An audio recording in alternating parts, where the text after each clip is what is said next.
Welcome back Oh to the yeah. Hey, look at that. I'm after. wearing the shirt tonight from the beginning from the beginning there. I was like, hey, that's the same shirt and Dick's. Look There at the you synergy go. going on tonight with the intro. Well, Love it. welcome back to the PHiSH After Show. I am the Great Went. I am with T tonight. Wook has the night off. He has an early something early, so we gave him the night off there. He This was was he was a little tired even at the intermission. He was dragging a little, so I understand him wanting to get a little sleep. Plus, he's got to do the next 3 nights because I'll be out. So you get me tonight, right. me and Kev. So The I guess my headline for this is our song pool has gotten small. I know we were just talking backstage. I did a rough count of the total songs played at Mondegrain. It was about 82, 83, maybe, give or take one or two, not including the secret set as far as songs went. And they played 9 repeats from that weekend tonight alone. Give or like, take it as you want. Take it like you said. I mean, I don't know. Is this sort of with a vast catalog that they have, you would think you would get away with maybe not that many repeats, but I mean, it's sort of it is what it is, and it's sort of seeing what the differences in the jams are and what the differences in where the songs fall in the set list, like Disease being in the first set tonight, and how it all sort of shakes out. But I mean, you can't argue with the playing. You can't argue with how good some of the jamming was tonight. You can't argue with how good they sound and they're like they're playing right now. It's fantastic. So it's not like you can bitch about the songs being any worse or let down. It's just Right, interesting that there's right. All that right. much repeated. Let's jump in and check this out.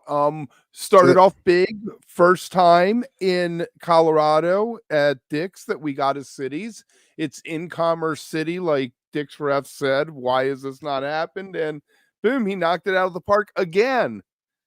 hey, I posted it, man. Dick's Ref. If you want a song played at Dick's, talk to the Dick's Ref because he was on our lot at Dick's and wanted Alumni Blues. Begged for that. They played it that night. He posts this big thing about cities and gets a little cities campaign going. They open with it, so he's on a roll. Love it. Love that guy. It's Right. awesome. I Trey sang it weird. I don't know. It was like an in between cities.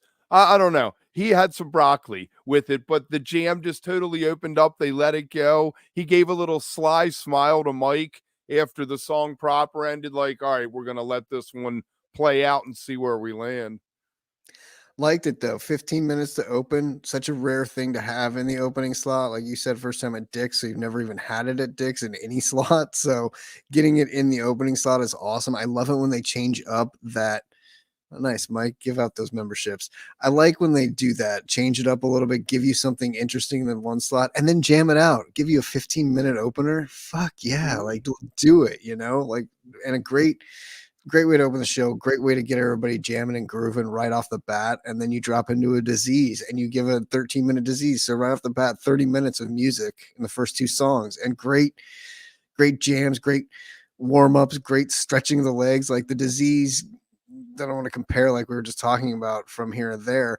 Different disease, tighter disease in the 13 minutes, more compacted. You know what I mean? Like the one at Monday, like we just said, was 2 20-minute jams back to back of Disease and Tweezer, which are all-star jam vehicles. Here you get a cities into a Disease, 13 minutes, 15 minutes. It's still good. It still works really well. And in the 2 slot, fun, like really fun, really solid.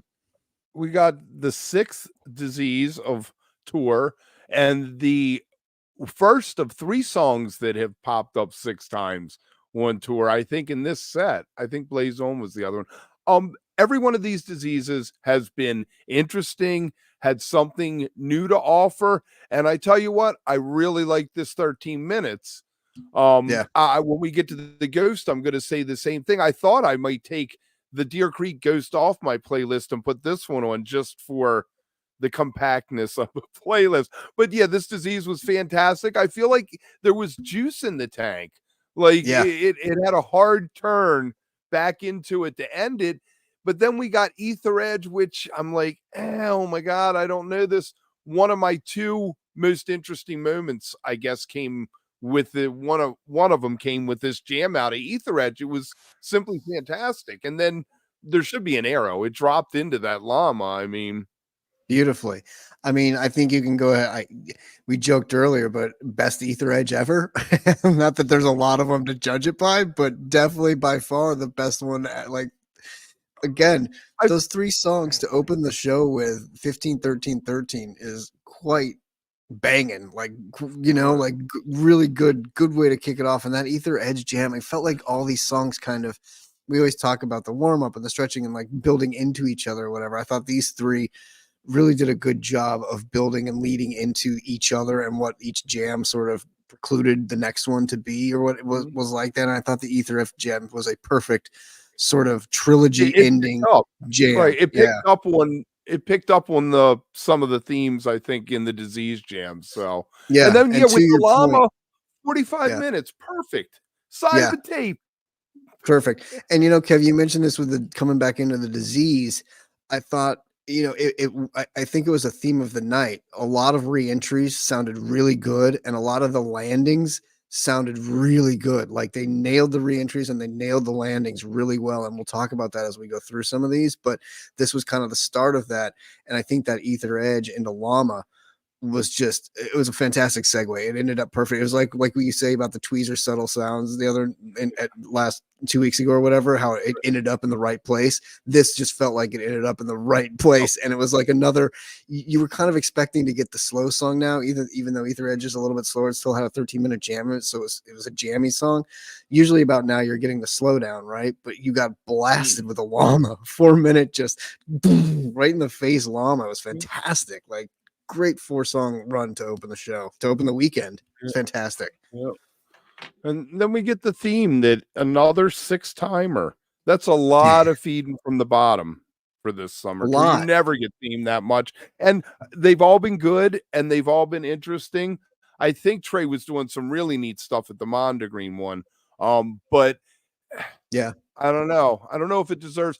Down with Disease 6 times, it's open to all these possibilities. All these themes have been similar. Yeah, I would agree. And I don't think theme is a song you need to get 6 times, especially when it's not new. You know what I mean? Like maybe back when you'd get it because it was, but yeah, I'm with you. Maybe 3 times in a run is good in a summer. So 6 is a little much. 9 minutes though, it was still a good theme. Like I really like the jam in it again. Like I really like where the jams went. Again, you can complain a little bit about the repeats and the song choices and this and that, but the jams you can't complain about. All the jams tonight were just I'm not necessarily complaining before someone comments down there that I'm complaining. No, I've said that I wanted this. So now I think we're looking into it a little bit more, you know? And Trey is having fun with theme. And I think that's part of it. I think it's top of mind. And he's like, oh, that last one was really cool. I was having fun with that. Let's do it again. And I think that's how these things snowball sometimes. And I think it's fun to see them be able to do different things with it. Like it's not the same old song, right? Like it's not the same old jam. It's not the same old shit you hear. It's like different every time and improved, or at least if it's shorter, it's more compact and tighter and has a little bit different elements in it than the extended version or whatever. So it still completely works and still was a great jam in there. And then you get kind of the first letdown of the night, the set, the show with the Sugar Shack. And neither one of us are musicians, so we can't say how well Trey played it or not. Right. And I know Tim started a conversation on Twitter and at intermission with our members about where you stand on Sugar Shack. And I don't think they've ever played it well at Dick's to say, you know what I mean? Like it's not, I don't know. It's just one of those songs. It's one of those Mike songs, and it's just one of those things. So yeah, it was an odd choice. I will say it's an odd choice. And you know, some people like the song. It doesn't do much for me. Again, it's I guess it doesn't speak to me. I'm not from Vermont. It feels very Vermont centric or New England centric with the syrup and all that. It's just it's like totally out of my scope of experience. Right. So And what you want, even and though then we I've never talk been about a the short, gangster or a cowboy, and I love cowboy songs, so but we always talk about the short songs here and there. And I mean, like, this is the perfect place for like My Sweet Wonderland or something like that, right? Like out of the theme into something like which that. That's they've sort of the never palette. done at Dick's. No, I know. And this was sort of the palette cleanser out of the theme to get it back going. And it just, I don't know. It just never, Right. it doesn't work. As Right. Noogie says, it just doesn't work. So there you go. I never thought I would say this, but my favorite thing in this whole set was the jam in the Ocelot. There, it Yeah. got creepy, and I don't think they expected it. And it's funny you say that too, like we talked about intermission. Like, I don't know if you guys saw it on Twitter either, but Tom Marshall even tweeted about that, saying that, you know, this Ocelot start like it was like a boat. What did he say? It said this Ocelot is cool because it is truly directionless. They put the boat in the water, not pointed in any direction, and not even sure if there were oars, which I think is a great definition of that, because I'm not a big Ocelot fan. We even, it's kind of like my piss break song, so to speak, especially in the first set when it hits, and I'm always like, ugh.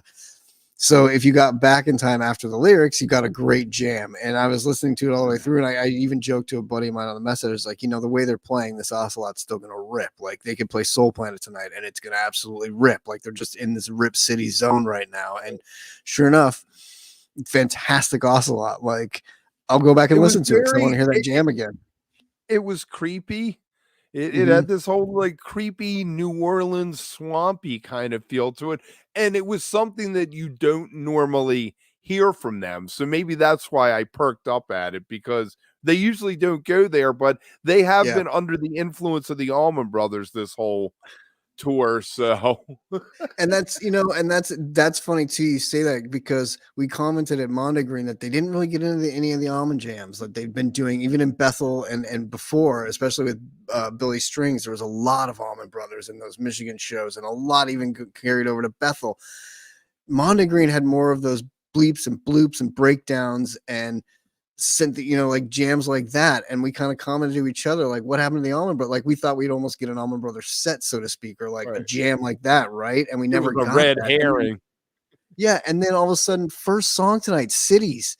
Tim texted in our thread, we're back to the almonds. And sure enough, in that Oh, Cities jam, there was almond flavor in there. And even in the Disease, there was a little bit of that almond flavor. And so it was interesting to see that reappear in the jams, and Ocelot as well, like had that feeling in it. And kind of had a mix of the two almost too. You got a little bit of the bleeping, but then it went kind of into that blissy almond. So it was cool. Very yeah. cool. And then So what I thought was going to be the set closer, because it's the perfect out. Like we always talk about, Zero, the songs that work as closers, and Golgi is top of the list of those. White Lights, mad, like just fantastic. Fluffhead's number one with White Lights, in my opinion. Golgi's number two with White Lights, in my opinion. It just hits perfectly. It's what you want. It's the so you think you're going out on it. That's the high note. Yes, let's end it. But then they is it cram in the blaze on. Golgi? Is it Golgi or is it Golgi? Well, I say Golgi, but I'm sure it's Golgi. Like, I don't care. I say I Golgi don't 'cause know. I'm asking. You know, in I don't Baltimore, know. we say it one way. So, I think you could say it either way. And wait, the way you pronounce things, no one's going to correct you, because you always say everything well, wrong. So my it doesn't kid matter. told me that it isn't even called Apparatus anymore, that it has some other name, like Body. I think it's called the Golgi Bodies now. They don't call it Apparatus anymore, which Apparatus, sucks. They took away Pluto. I mean, we got nothing right? anymore. It's all The older gone. we get, the more shit we lose. It sucks. It's like All right, so let's bitch about Blaze on being in the closer spot, or you bitch about it, because I'm okay with it. I my only bitch tonight about it being there is it got kind of crammed in there. Like, again, like Goldie should have closed it, right? So like you just end it there and maybe take something over to the next set to expand it out. And I feel like Blaze On's become such a jammer. Although this tour and lately it hasn't, it's been hitting around that 9 to 13 minute mark lately. More compacted jam, so it doesn't get that exploratory that it needs or that it should get. Mhm. So I just thought it was kind of a weird place for it to cram it in. Like, it was almost like, oh, you know what? We got time. Let's put something. And I feel like they've done that a lot. We've commented about that a couple times this tour, that like they're just cramming a song in there at the end that you don't really expect, which is fine sometimes. But when it's an Everything's Right or a Blaze On to close a set, it's not quite as impactful as leaving it on a Golgi or leaving it on a zero or something like that. So that's kind of my only complaint it about it it landing there. it seems like, some of these songs like Blaze On and Everything's Right that a couple tours ago were opening second sets and having these huge jams have been like relegated to a closer spot now and just bang down to 9 minutes And here. sometimes in the closing spot they do get a little bit more time, like they'll take out that 4-minute song before it or whatever and give it the 12-minute 13-minute closer with the ramp up, like you'll get with A Wave of Hope or Walls of the Cave or something like that to close it properly. But sometimes you get these things slammed in there or jammed in there a little bit too tight and you don't get what you really have come to love with some of these songs. And that extra jam, like Blaze On in the second set, you get that spacey breakdown out there, 15-minute, 18-minute jam in it. When it's kind of in the first set, or especially at the closing spot after a song like Golgi, it kind of truncates it and gives you a good jam, a decent jam in it, but not what you're kind of expecting out of it, or not what you're looking for out of it with what you're used to. I think some of these things evolve too. Like maybe Blaze On when it used to go out there all the time because they felt there was something there to explore. And maybe Trey came to a point when he was like, all right, I've done everything I can with this. I still like the tune. We'll get a nice, 1.5 feel into the jam, where I'm just blissing out a little bit. But that's weird too, because like, where do you draw the line with that? Because Blaze On could Where do you easily draw the line? because Blaze On could easily be like Disease, right? Like every time you get a Disease, it's got this new out there, like wherever you go with it in the middle section, it's got this thing in it. Blaze On was sort of going that route and becoming something like that, and now it's gotten cut back, and you're like, oh, okay, is it not going to get that treatment every time now and not get that sort of a jam treatment? And it kind of feels like it's not, at least right now. So we'll see. I'm going to say for the record here that I am pro Blaze On and pro Everything's Right being 10-minute first set closers from here on out. Okay. I am good with that. It's good. Yeah. I mean, properly placed, I think it works. I think they work. I don't think they're as, again, I'd rather have Golgi closing in that spot. But yeah, exactly. All right, let's do a little housekeeping. We got Dick's for the rest of the week. If you're a member, we got member hangs. Mike was giving out a few memberships, so you guys can check that out. It's set break tomorrow. Next week, we're going to pick back up with our regularly scheduled programming. On Tuesday, we're going to do Wook Club, and it's a 76 Dead show. Info will come out about that on, I guess I'll put it out over the weekend so people, if they want to have a chance. We're trying to clean our palates. We figured a 76 Dead was bright and bouncy. Liv's going to be back. And then on Thursday, are we doing something or not? Yeah. I think so. Yeah. Okay. Yeah. What would that be? What would that be, Kev? What are we doing Thursday? We're good. Well, we have another channel, Panels and Frames. We'll put a link down in the bottom to check if you want to check it out. And we do a show called Panels and Frames where we talk comics. And there's been a lot of stuff going on. So make sure you like and subscribe. Has there ever? We got Fishtails will be back. Right. Fishtails will eventually be back.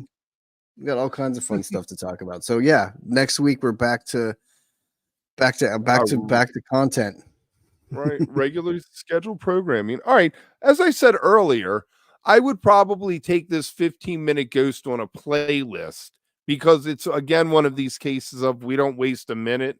They jumped right into the jam. They, let it breathe. They let it build a little bit. And I don't know. I wasn't quite that happy with the re-entry, but Trey pulled it in after 15 minutes. And I think he just, he had a lot of ideas percolating under the surface. And I think Ghost let him sort through it. And we got some fantastic work later in the set because of the Ghost. I think so. And I mean, it was just nice to get a proper feeling Ghost. You know what I mean? Like it just, like after the last couple of cutting them short. The one at Mondegreen, we all felt ripped off. We were like, the Mondegreen Ghost is going to be huge. And then it was right. And even when we went back and looked at it, we were like, that was 9 minutes. It felt like it was like a 6 minute, 5 minute Ghost. Like you were like, it was actually 9-10 minutes. So that's crazy. Like what? And so to get a 15-minute one in the one slot again was great. And I thought it had some fantastic jams in it. And what I was talking about a little bit ago, this prime example of a fantastic reentry and a perfect landing. Like just came right back into it, shredding it, cutting it, and sometimes it can get a little rough. Like sometimes that reentry can be a little bit bumpy coming back into that ghost because there'll be somewhere in Trey like wants to come back in and like that dun dun dun dun is such an abrupt I wasn't change. expecting it. Yeah, and a lot of times it's such an abrupt change and doesn't fit. It's like trying to slam a square in a circle peg or something. And you're like, it just doesn't work. Tonight, I thought he did a really good job of coming back around into it, and that landing just set it down perfectly. So I appreciate when that happens. I thought that was great. And then drops right into one of your faves, Wave of Hope. And what happened? I don't know. What has happened to Wave of Hope? I don't know. It got his balls cut off. Like it's not what it used to be. Like I don't know what happened to it. I thought I was so excited. I was like, ooh, a ghost wave 1-2 punch. Like sweet. This is gonna be like, this will be the 30 minutes, 40 minutes of jam. I felt like Trey, we were gonna get one of these Trey sets where he lost his way. And we were gonna get a bunch of short songs with the jams cut off. And I don't know. Let me just say about a thing with the Wave of Hope. I feel like Pillow Jets has taken all its gas. It's a different kind of jam. Wave of Hope's more a Grateful Dead-y, groovy kind of jam usually, where Pillow Jets is more no wavy kind of, jam thing. Well, But Pillow Jets has so many different directions it can go in and so many different ways to break down and like where it's going to go and what the jam's going to do. Whereas Wave of Hope is very much like build, like crescendo, like boom, explosion, peak, and it was compact. It was still a great jam, but 9 minutes, you know what I mean? Like we complain because we're like 9 minutes. How long before we find it being a set closer all the time? Yeah, soon. I think. I mean, I can totally say it's on its way. Totally. It will definitely be closing first sets for sure. For sure. Mark it down. I think it already did. Maybe at New Year's one of the nights it might have. Because it's in that position. Like it's just getting chopped until it's going to be like down to 9 minutes. Perfect. It doesn't need to be in the second set anymore. Let's bump it up into the first set in the closing slot for sure. Yep. Oh man. All right, this Sigma. Wow. Shocker. So surprise of the night. Again with Ocelot. Like this thing just again, I was like, okay, Sigma, I'm gonna start doing some other stuff. Let me get into let's see where the jam goes. Wow. You guys are fun. This was I thought it hit 20. We have it at 19, but I was gonna say interesting that this was the first 20-minute jam of the night. Of all the jam vehicles played, you get a 20-minute Sigma. You know what I mean?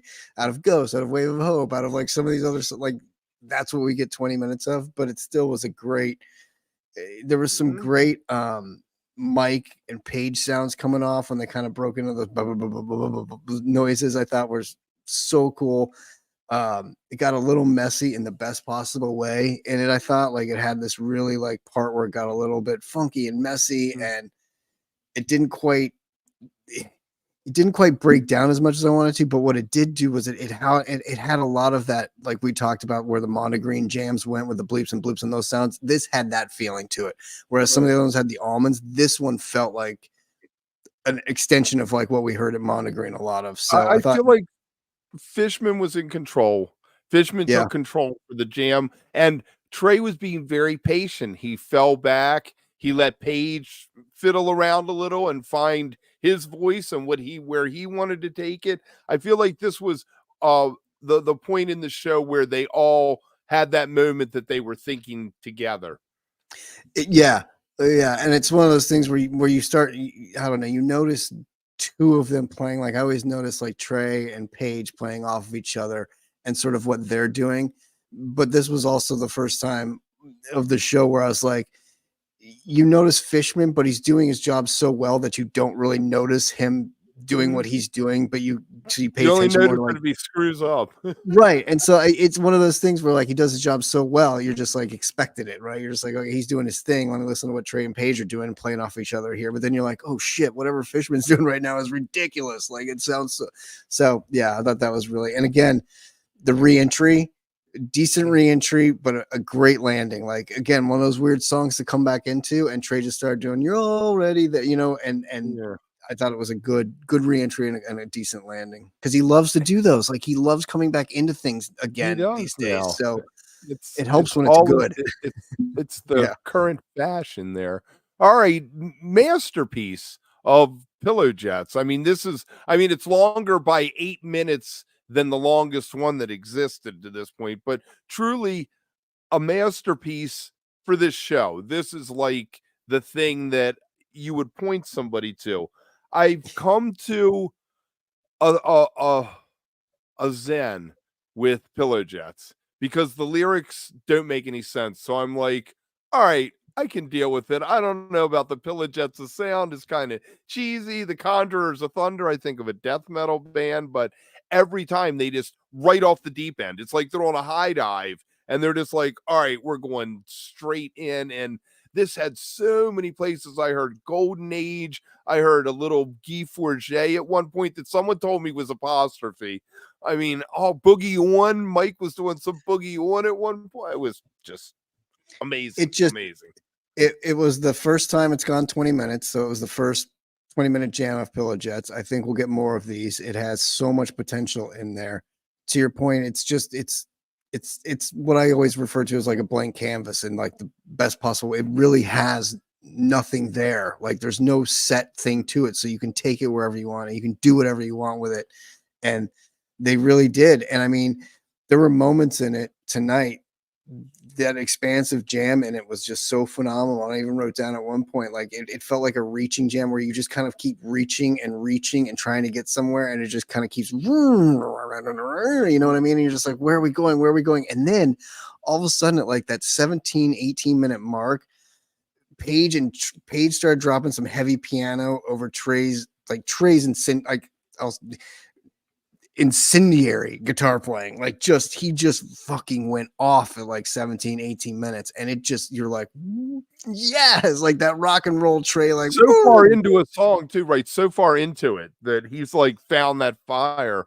yes, yeah. And I mean, it was straight fire. And then all of a sudden they kind of like came out of it with these like weird little strings breakdown or whatever it was, like that weird breakdown at the end of it. And then that slow segue into 2001, which again, there's nowhere else to end up, right? Like it just broke down, and 2001 was the perfect place to land in that. And it just right into a really short 2001, like really short. Like they didn't go around a second time. I felt like it was only the one I time think he looked around at the with it. clock and knew that they had to be off at 11:30 exactly.